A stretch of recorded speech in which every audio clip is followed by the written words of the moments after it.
Boa tarde, bem-vindos ao Repensamentos número 44, o 16º desta segunda temporada, para mais uma conversa sobre sustentabilidade e o mundo pós-pandemia. Este era para ser o último episódio desta temporada, mas com o incentivo dos nossos parceiros, dos nossos apoios, com destaque para a ADN, vamos efetuar mais 5, vamos até ao número 21, ou seja, 49 no total. A conversadora de hoje é médica veterinária e ativista em organizações de defesa do ambiente. Nos últimos mais de 20 anos, tem desenvolvido trabalho em áreas como a gestão de resíduos sólidos urbanos, a recuperação de animais selvagens, transgénicos ou pesticidas. E também na área de alimentação sustentável, sendo autora de guias práticos sobre ervas e frutos silvestres comestíveis e também autora e apresentadora da série de vídeos Natureza Comestível. Dedica-se, portanto, de alma e coração à educação ambiental e para a sustentabilidade. É a coordenadora nacional da campanha Autarquia Sem Glifosato ou Herbicidas, uma das muitas causas atuais da Quercus, a associação de que é vice-presidente. Boa tarde, Alexandra Azevedo. Muito boa tarde e obrigada pelo convite. Nada, essa. Disse tudo bem? Sim, perfeito. Não, né? Não me enganei em nada? Não. Ok. Então, para começar, Alexandra, e como habitualmente, quero lhe perguntar como é que tem estado a ser esta fase, como é que tem vivido esta fase, tanto pessoal como profissionalmente? Profissionalmente até temos tido mais trabalho, os médicos veterinários estão a ter mais trabalho, o que é bom, porque as pessoas, algumas já tinham animais, mas resolveram arranjar mais algum. Outras não tinham animais e resolveram para também ajudar a este confinamento e tem sido uma experiência interessante nesse aspecto, esta relação mais estreita entre os humanos e os animais de companhia. A nível pessoal, está a ser complicado de gerir tudo ao mesmo tempo, portanto, com a medicina veterinária a exigir mais tempo e o ativismo também, ao contrário do que algumas pessoas se possam queixar de que não têm nada para fazer, a mim aconteceu-me exatamente o oposto.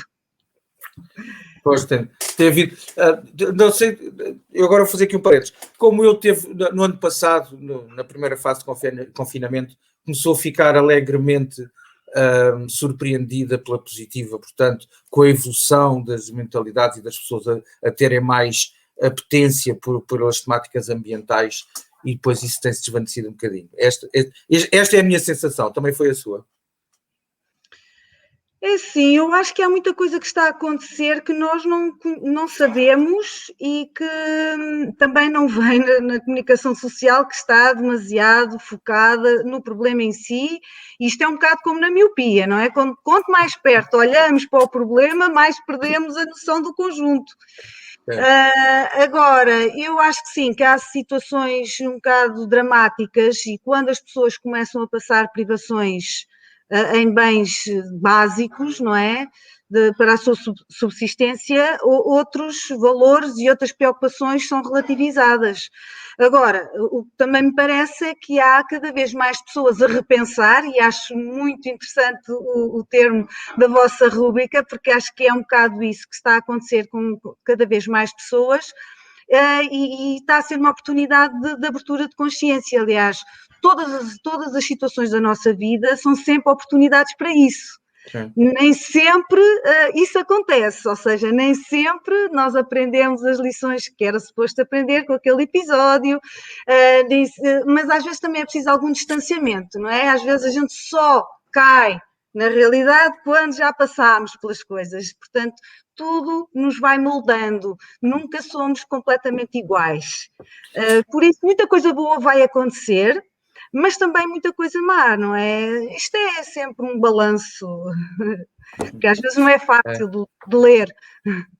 Ela só disse, nós aos 3 R's da sustentabilidade, não é? Depois, entretanto, já se vão metendo mais alguns. Nós gostamos de meter mais 2, mas entre parênteses, que é o recriar, ou seja, reinventarmos, repensar as coisas, e o repensar.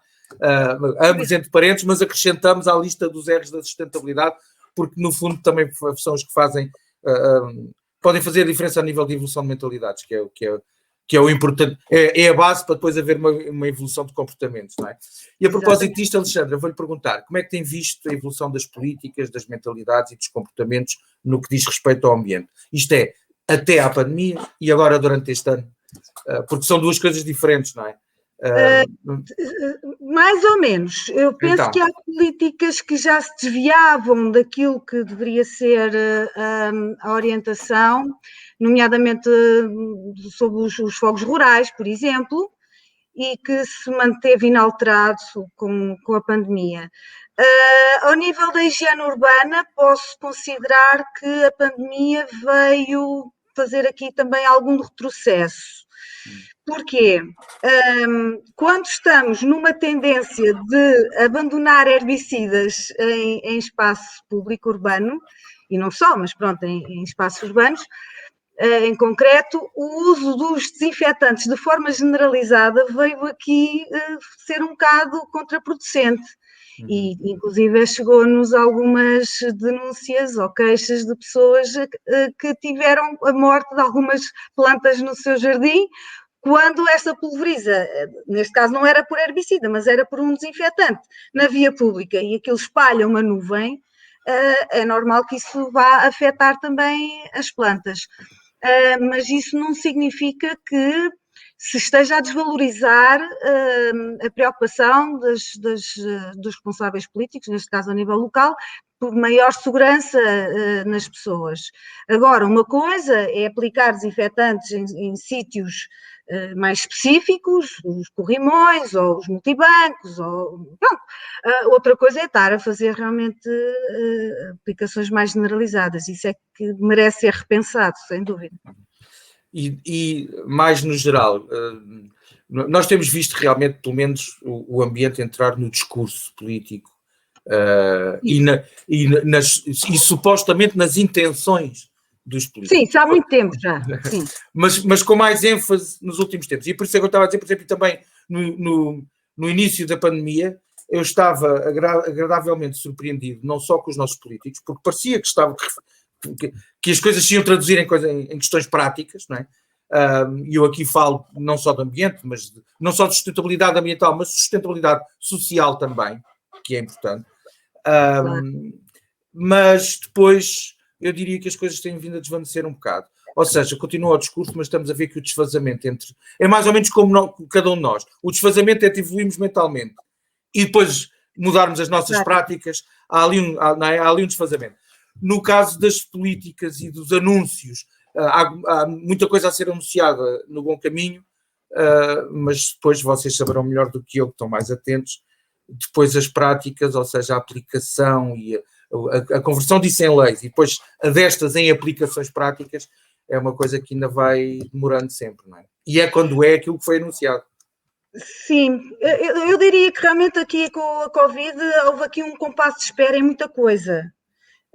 E uma das que mais dificuldade temos em aceitar, mas enfim, quem vive em grandes aglomerados e vive em apartamentos, ou o simples facto de sair de casa, é já um aumento de risco de exposição a. De qualquer forma, quando o planeta, este colapso da nossa saúde, é um reflexo do colapso dos ecossistemas naturais, essa relação não está a ser feita, essa leitura não está a ser feita, e portanto, aquilo que o planeta nos está a pedir, que é cuidar dele, foi aquilo que deixámos de fazer precisamente. Ao obrigar-nos e fazer tábua rasa do que fica em casa, não se plantaram muitas árvores, não se cuidaram de muitos sítios. E o território é muito grande, só que temos aqui, lá está, são os tais paradoxos, muitos paradoxos que nós temos atualmente, em que, por um lado, temos um território muito grande e há imenso trabalho para fazer e o distanciamento social era mais que garantido. E, além disso, estávamos a fazer uma atividade física, em contacto com a natureza, e estávamos a ser agentes da mudança daquilo que é necessário fazer. Mas somos condicionados por estarmos distantes desse mesmo território e estamos demasiado agregados em cidades. E nós até nem somos os países que têm megas cidades, portanto, aí o problema ainda é um bocadinho mais complicado. Portanto, estamos aqui numa grande confusão, digamos, que não sabemos para que lado é que nos havemos de virar e as autoridades nota-se perfeitamente isso, não é? Aliás, a este propósito, eu tenho que aconselhar esta leitura, que vale a pena ler, porque é difícil comunicar a ciência e muitas vezes aquilo que é o discurso político, a ideia geral até pode estar correta, e se olharmos para os preâmbulos e os enunciados das estratégias, dos planos, das leis, pronto, desta complexidade legislativa que nós temos e burocrática, o conceito até pode lá estar, até correto. Mas quando vamos realmente às práticas, o desfazamento às vezes é total. E um dos exemplos eu tinha dado na questão dos fogos rurais, em que continuamos a contrariar a natureza. A natureza não precisa de ser limpa, para começar. Se há uma perturbação, então temos que repor, renaturalizar, restaurar, fazer um restauro ecológico. Aliás, começámos este ano a década do restauro ecológico ainda por cima. Sim. E essa noção de restauro ecológico, essa visão de restauro ecológico não está de todo de forma transversal nas políticas, não está. E agora começa a haver, pode haver dinheiro, fundos para fazer restauro, mas ainda continuamos a destruir. É um contrassenso, ou seja, o pouco dinheiro vai ser sempre muito limitado para fazer algum restauro, nem sequer vai acompanhar o passo daquilo que continua a ser destruído. Pois é o tal desfazamento, não é? Completo. Nós ainda tivemos aqui há dias uma pessoa, a secretária-geral do Ministério do Ambiente, e que é diretora do Fundo Ambiental, e que falou exatamente dessa aposta na floresta e nesse restauro, e ela com grande paixão, pareceu uma pessoa realmente empenhada nestas coisas. E lá está, e na aposta nas espécies autóctones, e por aí fora.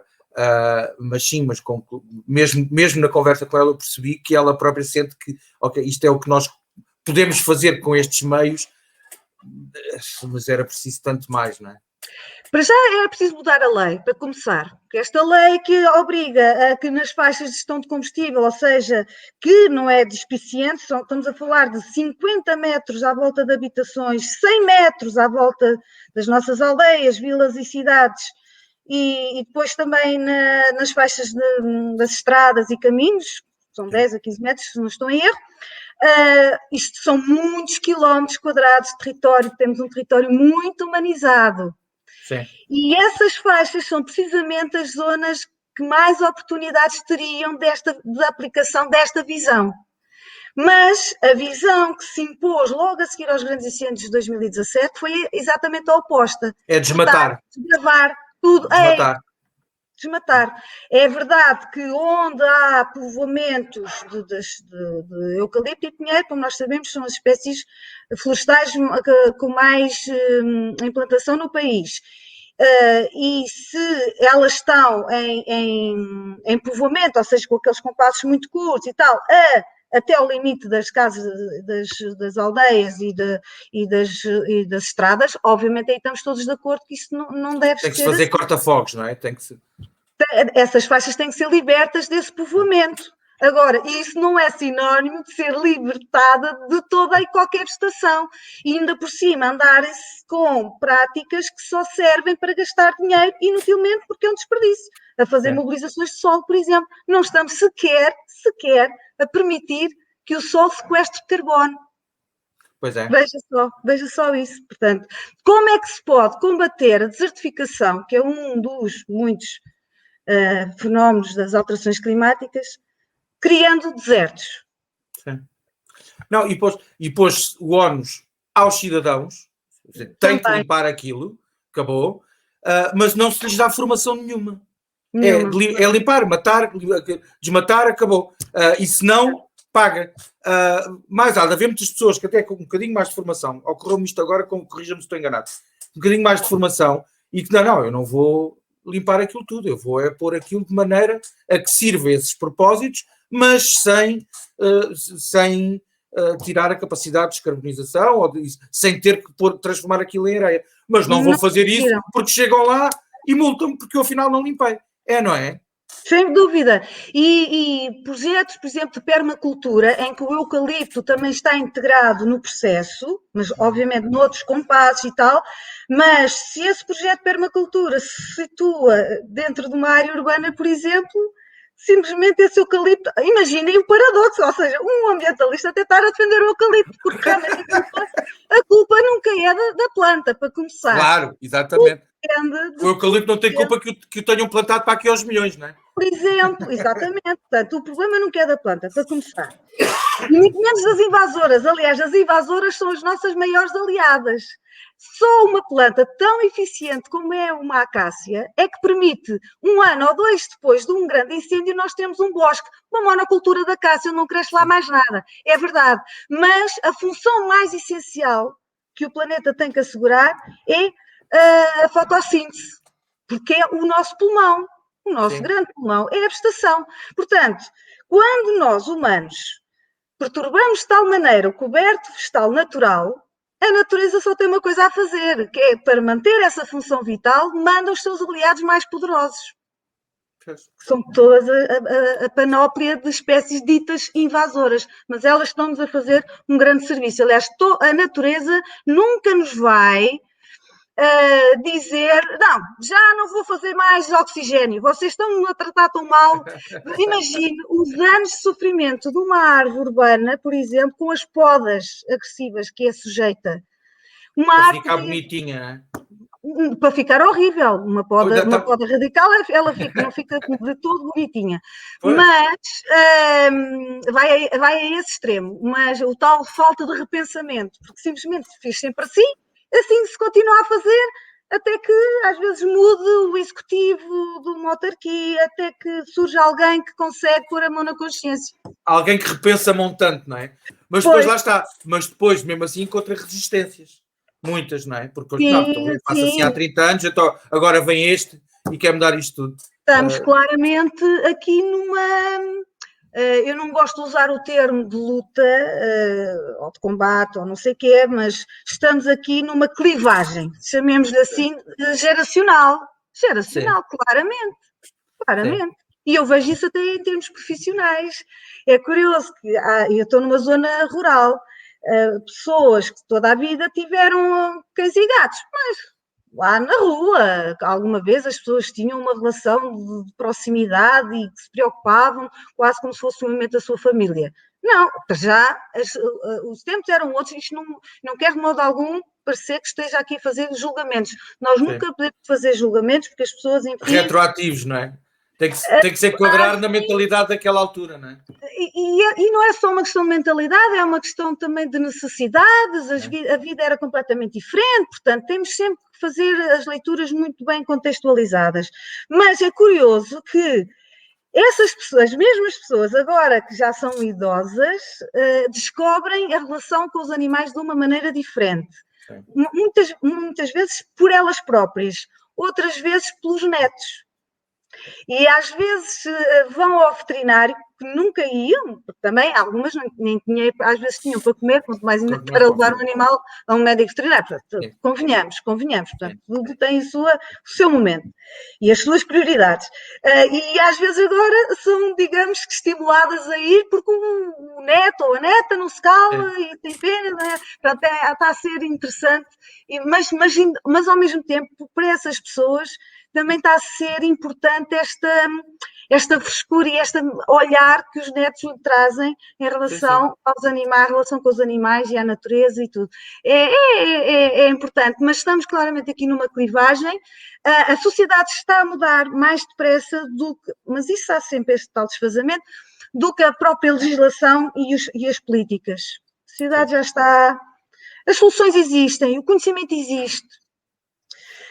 E dentro da própria academia também há este jogo de forças, que é uma tendência mais tecnológica, de mais controle da natureza, não é? Uma perspectiva muito humanizada das coisas, e uma perspectiva mais de uma ecologia mais funcional, de compreender melhor em como podemos lucrar, digamos assim, beneficiar, lucrar não é bem o termo, beneficiar todos de forma harmoniosa com os serviços ecológicos e integrar isso em todas as atividades humanas. Aliás, não existe economia sem a natureza, para começar.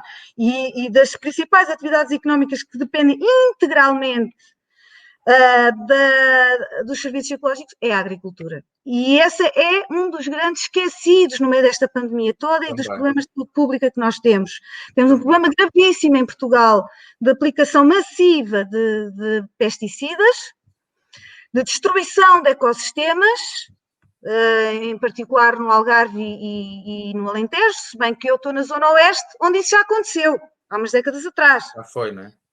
E parece que às vezes é assim, longe da vista, longe do coração. Temos pena da destruição da Amazónia, que é dos últimos grandes pulmões e das últimas florestas primárias do planeta, mas já não temos lágrimas para aquilo que foi a nossa Amazónia, porque nós já nem a vimos. Sim. Aqui na região oeste, não é? Aliás, e não é só a região oeste, eu lembro, eu ainda hoje, eu vou muito aqui à Serra de Sintra, e não consigo deixar nunca de pensar que aqueles calhaus todos que eu vejo ali, aquilo estava tudo coberto de vegetação antes de um incêndio que já foi há 40 anos, e nunca se reflorestou aquilo como deve ser outra vez. E a região oeste foi mais para transformar em zonas agrícolas, certo? Em terreno agrícola. Eucalipto, sobretudo eucalipto, vinha, pera rocha e outras fruteiras, e na zona mais litoral também a horticultura, pronto, e estufas. Temos já zonas a ficarem cada vez com mais cobertas de estufas, aliás, o mesmo se passa com o litoral alentejano. Sim. E é isto um grande desafio. As pessoas estão-se a mobilizar, agora só falta, como é que eu ia dizer, há uma certa dispersão ainda. Também há uma certa crise das instituições que também afetam as próprias organizações de defesa do ambiente, e digo isto claramente e sem qualquer tipo de pudor, porque também temos que saber fazer uma avaliação honesta, porque sem fazer avaliações honestas também não identificamos os problemas e não fazemos, a solução não vai ser da forma mais adequada e integral. Portanto, o planeta está a apelar-nos a uma ecologia integral. A ecologia integral é tudo, é questões de governança, é as questões sociais, ninguém pode ficar para trás. Sim, sim. E, portanto, acho que está a haver essa aproximação, mas ainda falta muito caminho. Mas há muita gente que, e isto é uma coisa que tem sido incentivado com o consumismo e por aí fora, que se esquece que a sustentabilidade financeira é só a terceira nas escalas, não pode ser a primeira.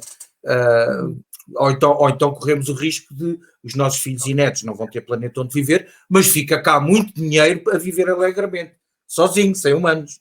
Sim, isto é só estúpido.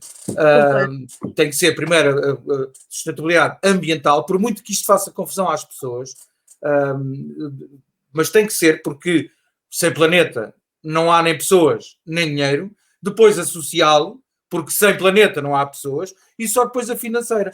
Sendo que, na realidade, hoje em dia, e nós fazemos eventos exatamente para demonstrar isso, a sustentabilidade ambiental e até a social também já são o melhor negócio. Muitas vezes até a curto prazo, que infelizmente é quase o único prazo que os empresários e as pessoas, lá está, muito baseadas na sustentabilidade financeira. Aliás, na realidade, em muitos casos, estamos a falar de insustentabilidade até financeira assumida. Nós sabemos que este sistema financeiro, baseado no jogo da Bolsa, e pior ainda, hoje já nem é no jogo da Bolsa, hoje já é na aposta. Eu aposto que aquele vai falhar. E compram-se ações de aposta que aquele vai falhar. E depois, agora recentemente aconteceu que foi uma série de pequenos juntaram-se, e está tudo, os grandes estão todos a apostar que aquilo vai falhar, então vamos lá meter dinheiro. E falharam os grandes. Isto é tudo, isto até financeiramente é insustentável. Sim. É insustentável, não há outra palavra. Mas, no entanto, continuamos muito focados nisto e a ter toda a nossa sociedade, toda a humanidade baseada nisto. Sim. E não há maneira de darmos a volta. Está a ser dada. A agricultura é um desses exemplos. Acontece o mesmo. Está a acontecer o mesmo, não é? Intensivas, em que se mobiliza o sol todo, destrói-se toda a vegetação que lá havia, galerias ripícolas, sebes, pequenos bosquetes, tudo desaparece, estrutura-se aquele sol todo, colocam-se as espécies de monocultura alinhadas em sistemas super intensivos, faz-se a rega com uma água que não existe. Agora tivemos excepcionalmente mais água este inverno, não sabemos se isto vai ser assim por quanto mais tempo é que vamos ter alguma folga de água, mas continua-se a avançar nesse sentido. Ora, e sabe-se claramente que esse sistema tem menos produtividade. Sim, além de mais. Só que é uma questão de facilitismo, basicamente é isso, como a soja transgénica nas áreas desarborizadas da Amazónia.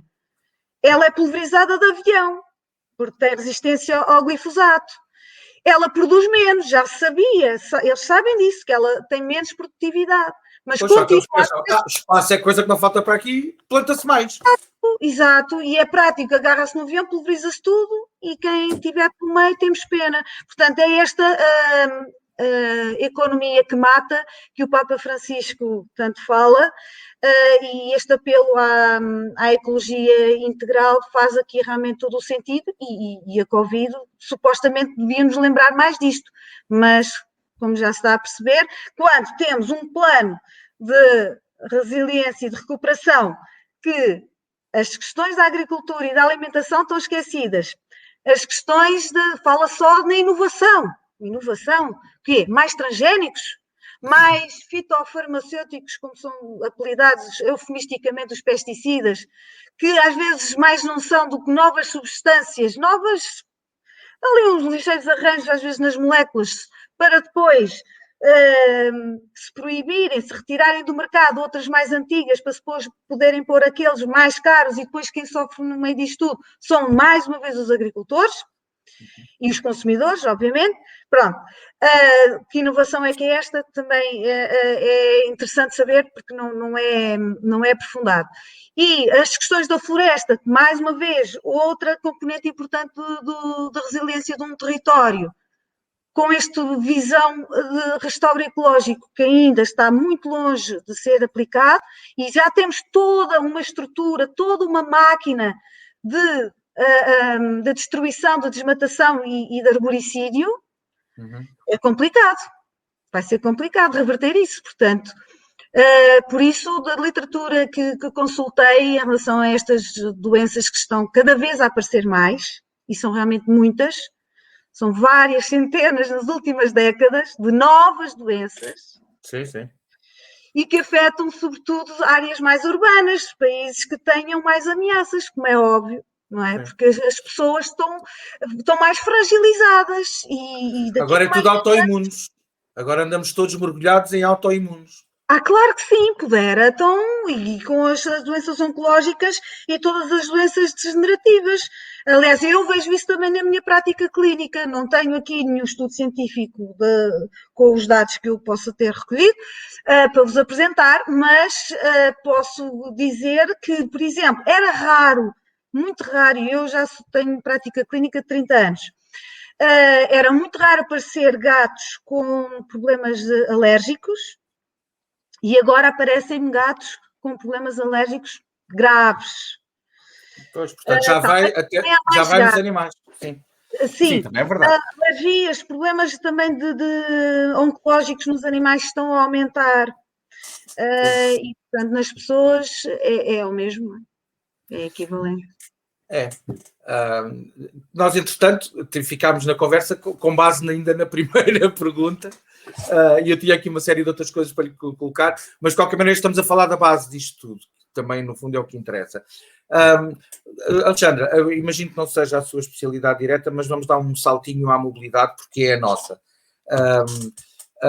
Como é que, eu faço-te a mesma pergunta, como é que tem visto a evolução das políticas e de mentalidades e comportamentos na área da mobilidade em particular? Depois já lá vou a 2 ou 3 pontinhos. Mas... Certo. A mobilidade, acho que não há muitas dúvidas que terá que ser elétrica. Penso que isso será consensual. Agora, que tecnologia? Aí já sabemos que há várias tecnologias e a solução serão um mix de várias também. Mas, mais uma vez, as questões financeiras e económicas a falar mais alto e a ver aqui esta corrida ao lítio, que é preocupante, em particular no nosso país, porque estamos a falar das zonas que estão desertificadas em termos humanos, das nossas serras, que são um dos grandes capitais naturais do nosso pequeno território, que estão agora sob alçada, não é? Sob ameaça. Alexandra, não deixa de ser curioso que faço uma pergunta sobre mobilidade a uma ecologista e respondo primeiro a primeira resposta que me dá em relação à mobilidade de veículos. Não é andem mais de bicicleta, não é mais transporte coletivo. Estou a brincar, esta foi mesmo só. Mas pronto, em relação mesmo... eu ia lá chegar. Mas pronto, mas é porque é a base, esta é a base, é mais coletivo, mais ferrovia, mais por aí fora, melhores transportes urbanos coletivos, mais partilha. E depois, e já agora todos esses elétricos, é verdade. E depois os individuais também. Mas deixa-me dar-lhe uma notazinha em relação a isso do lítio, porque é indubitavelmente uma tecnologia melhor do que continuarmos a extrair e a basear-nos em combustíveis fósseis e em carvão. O problema não está no ir buscar o minério, até porque na realidade estamos a falar de uma tecnologia que só entre 5% e 7% da bateria que é lítio. O resto são outras coisas. O problema não, mas portanto, o problema não está nesse minério. Nós continuamos a comer com garfo e faca, são minérios, aquilo tem que vir de algum lado. O problema não está na extração de minério, como muitas vezes o problema não está noutras coisas. O problema está em como deixamos que se faça. Não, sem regras ambientais, sem estudos adequados, sem formas sustentáveis de menor impacto regional. Por aí fora.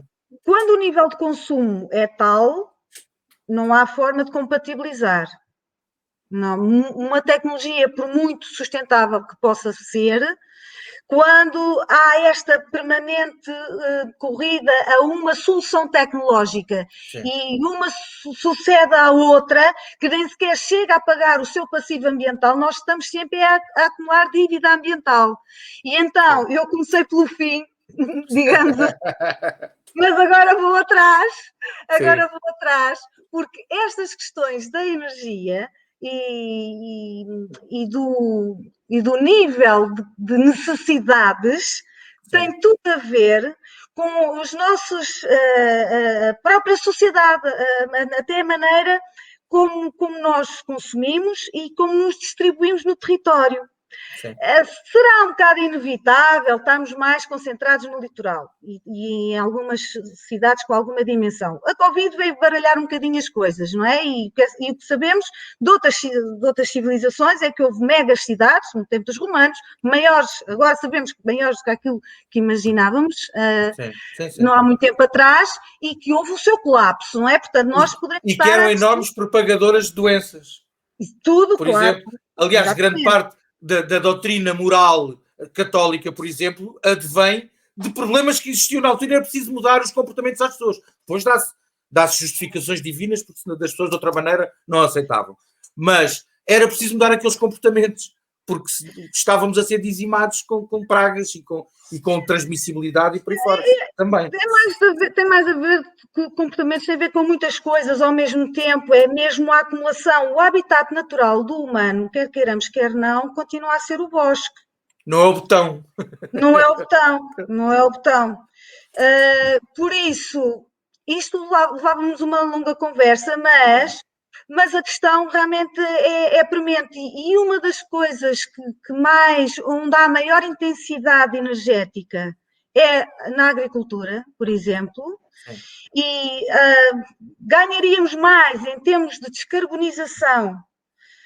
Veja se acompanha o meu raciocínio e se concorda com ele.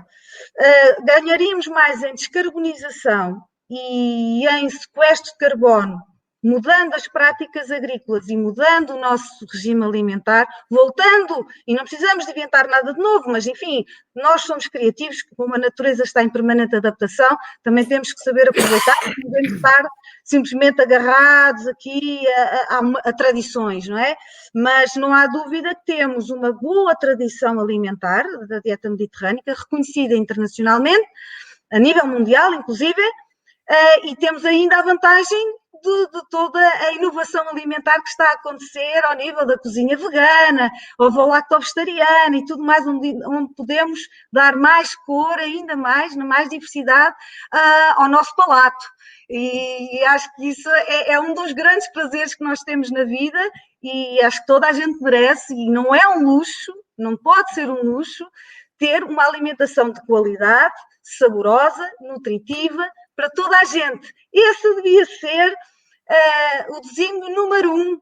E, claro, depois uma floresta e uma gestão do nosso território compatibilizando com tudo isto. Isto é que é a base para tudo o resto. Como, aliás, começámos nesta conversa. Por isso, as questões tecnológicas e a energia continuam a ser uma das grandes questões, e, não é, aqui nas nossas sociedades urbanas e tecnológicas, não se podem desgarrar desta leitura mais macro. Eu dou-vos um exemplo agora concreto na minha casa, já agora, para sermos também muito objetivos. Eu instalei painéis fotovoltaicos, não estou ligada à rede, tivemos que comprar baterias, foi uma opção, meditámos bem sobre isso, para também sermos autossuficientes e sermos também, digamos, autónomos em termos tecnológicos para fugir a certas burocracias. Mas tivemos que fazer uma coisa, já tínhamos consumos baixos e reduzimos quase para metade. Os nossos consumos em termos de quilowatts por mês são cerca de na casa dos 250. A média por habitante em Portugal acho que anda de 900, segundo vi umas estatísticas. Portanto, eu estou com um consumo de 250 quilowatts mês. Mas ainda não tem carro elétrico. Tivemos uma scooter elétrica, sim. Para pequenas deslocações, scooter elétrica. Para fazermos férias de campismo, com uma pequena caravana, e então temos um carro a diesel, não é diesel, é GPL, pronto, a gasolina, mas instalámos logo o GPL. E estamos assim, o meu marido está sempre a investigar o último grito agora do carro, que possa vir a ser o substituto, mas é tal coisa. Olha, tem um problema por causa da bola de reboque, que é como eu também tenho, porque há muito poucos elétricos homologados por hipótese de terem bola de reboque. E os poucos não temos tempo para lá chegar. Falta-nos tempo. Mas, de qualquer forma, temos um carro praticamente novo, com cerca de 6 anos. Justifica-se estar a mudar só porque há uma tecnologia assim XPTO. Portanto, eu acho que é um bocado essa... à conta das metas, da suposta descarbonização, somos todos embalados, inclusive os próprios ambientalistas. Sim. E isto acho que é um bocado por aqui que também temos que nos fazer repensar dentro de nós próprios, não é? E se calhar podemos estar de facto a pensar aqui em soluções que não são realmente aquela solução, porque não, para já acho que não há soluções milagrosas, porque tanta tecnologia não nos livrou da Covid, antes pelo contrário. Começa já esse ponto. E depois, realmente é esta reaproximação à natureza que eu própria fiz essa experiência.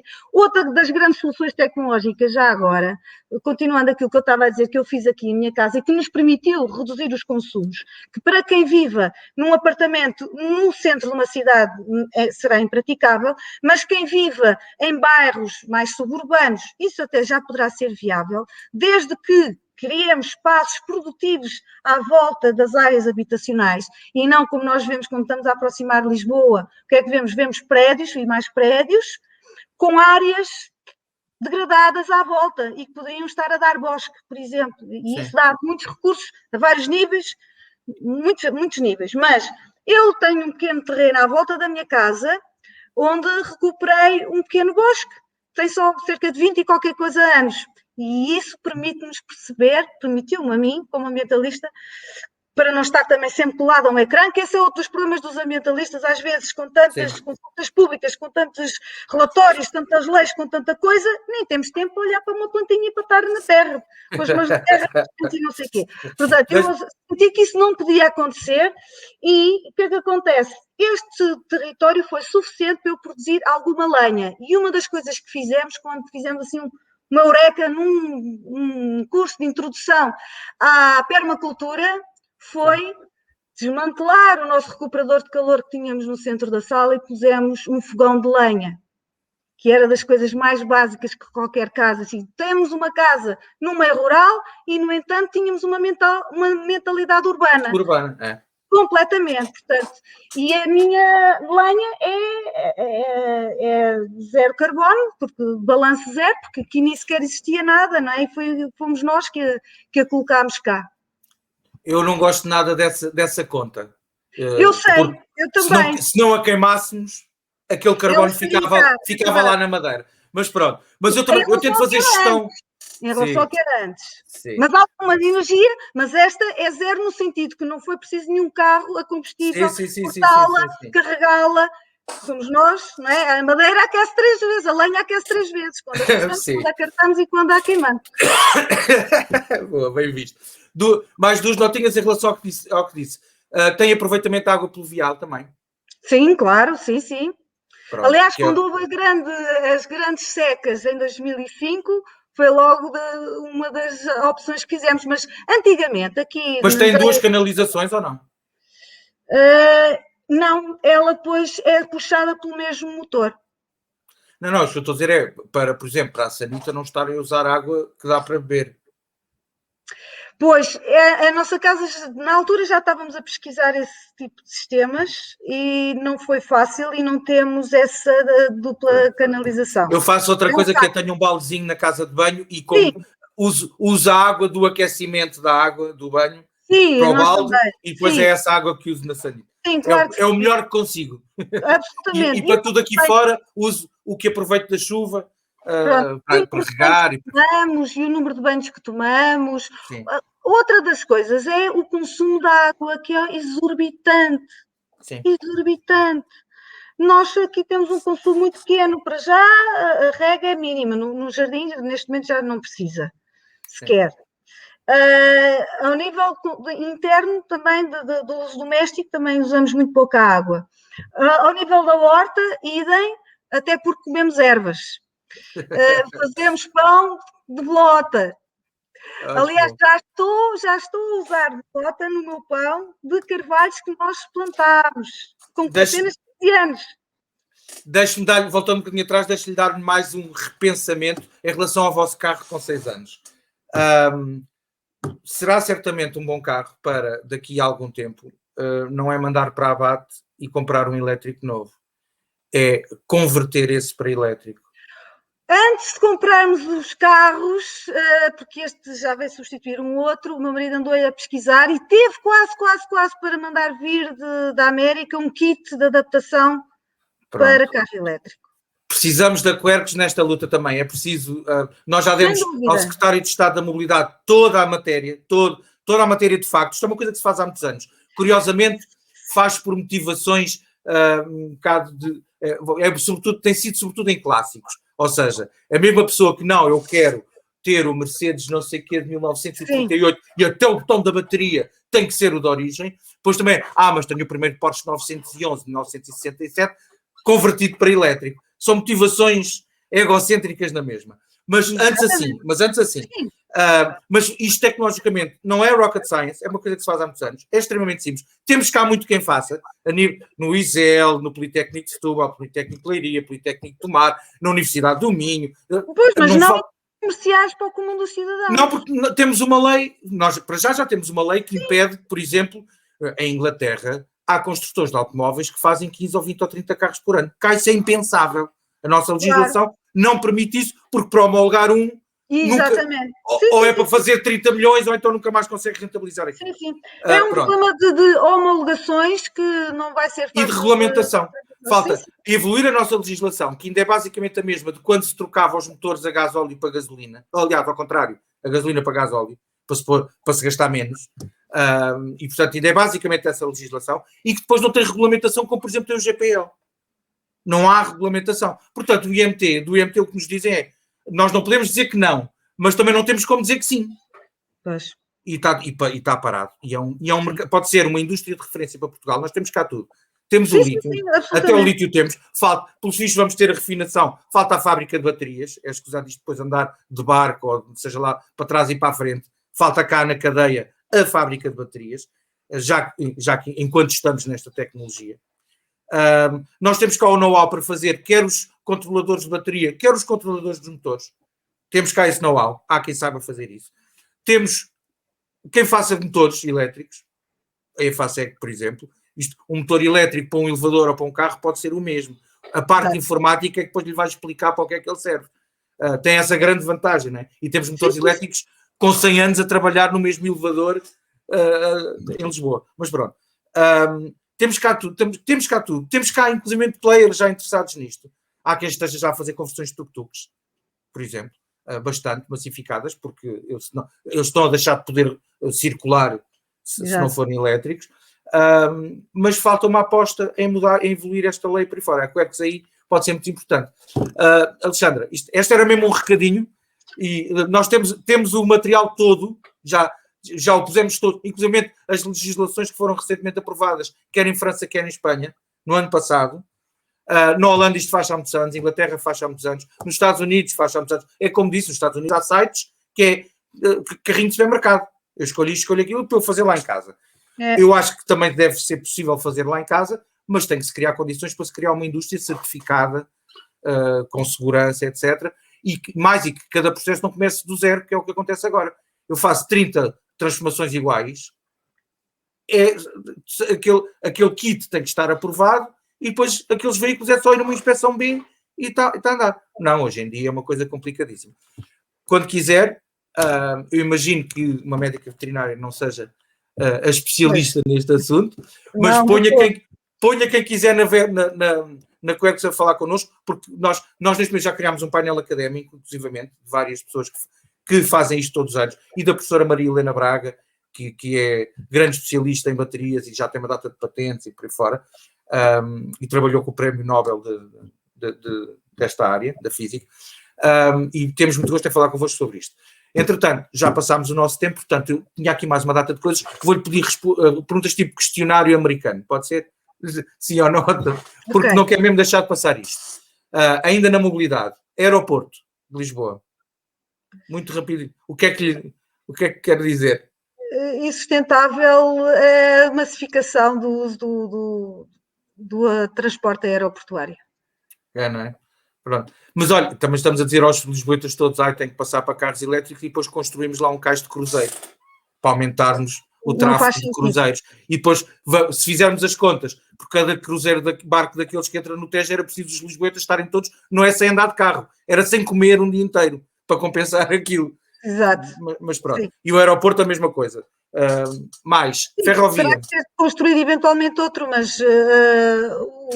não, até porque nós andamos a arriscar há muitos anos neste, não é? A simulação de qualquer acidente aéreo no outro aeroporto do mundo, se tivesse sido em Lisboa, era uma desgraça.